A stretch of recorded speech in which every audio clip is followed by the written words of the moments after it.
Tu sí, tu no. Chicho, però això no és cherry picking, això és chicho picking.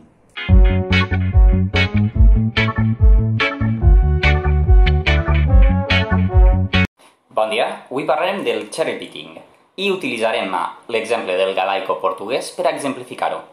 Què és el cherry picking?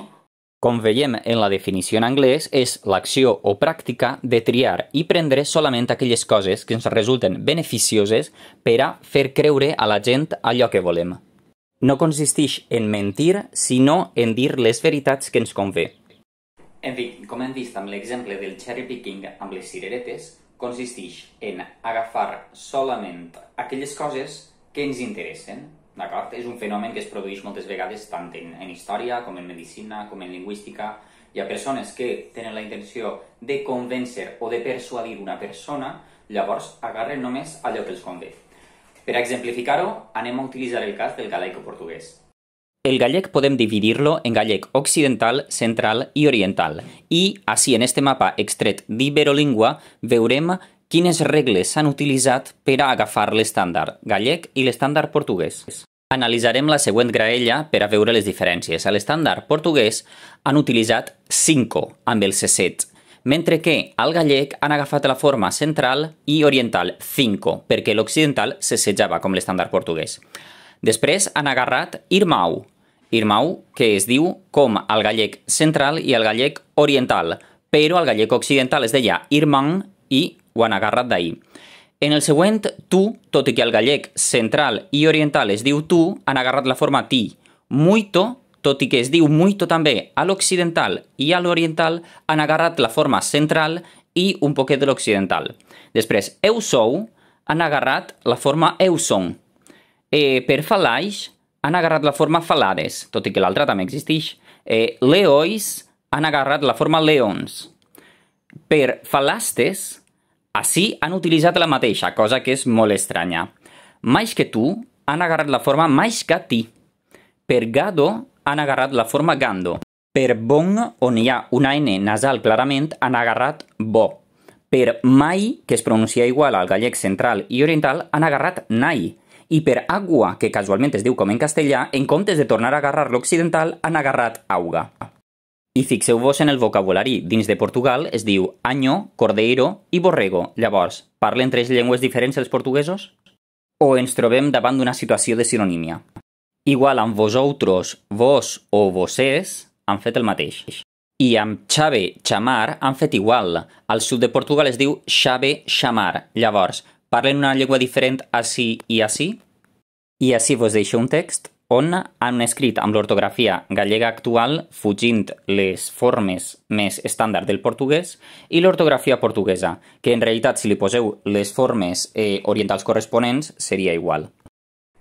I ara, per a extrapolar la situació, utilitzarem el cas del castellà i de l'andalús i farem el mateix que hem fet amb el galaico portuguès. Per al suposat estàndard andalús podríem agarrar el ceceo. També podríem agarrar l'aspiració castillo, avispa, i transcriure amb una H. També podríem agarrar paper, caracó, i no posar-li la consonant final. També podríem escriure bebé, ayer, i no posar-li cap consonant final.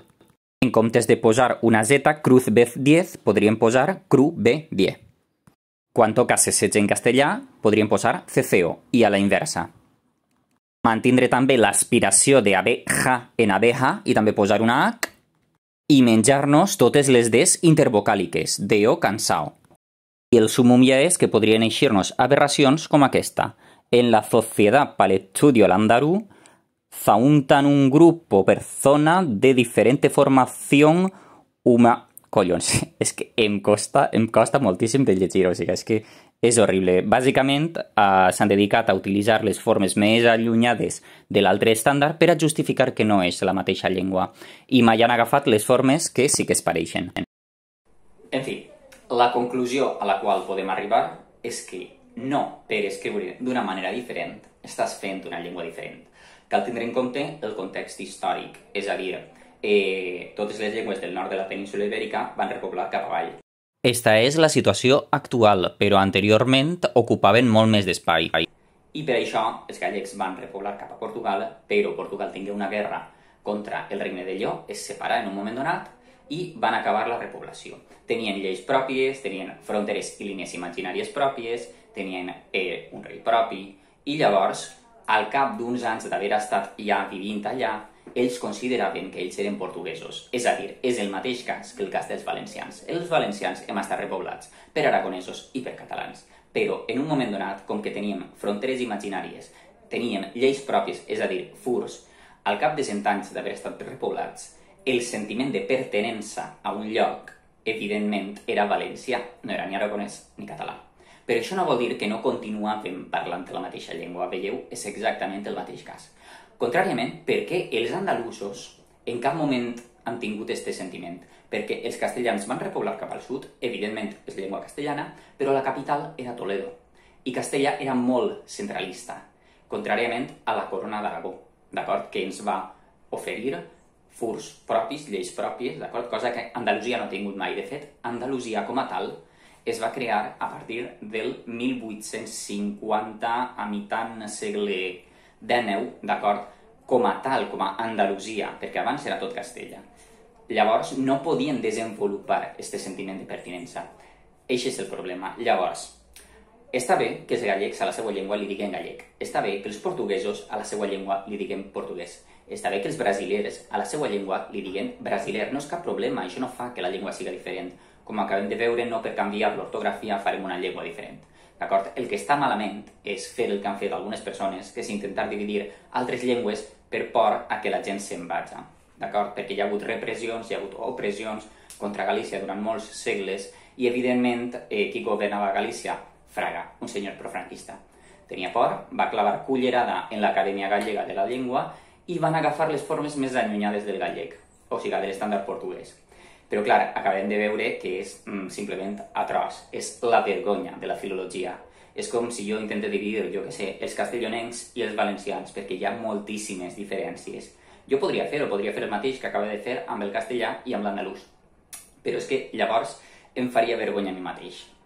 En fi, jo no sé la conclusió que vosaltres extraieu, però jo trobo que és prou evident. Això del cherry picking, és a dir, agafar el que m'interessa i el que no, ho trobo brut, molt brut. Jo no sé vosaltres, però a mi em fa bossera.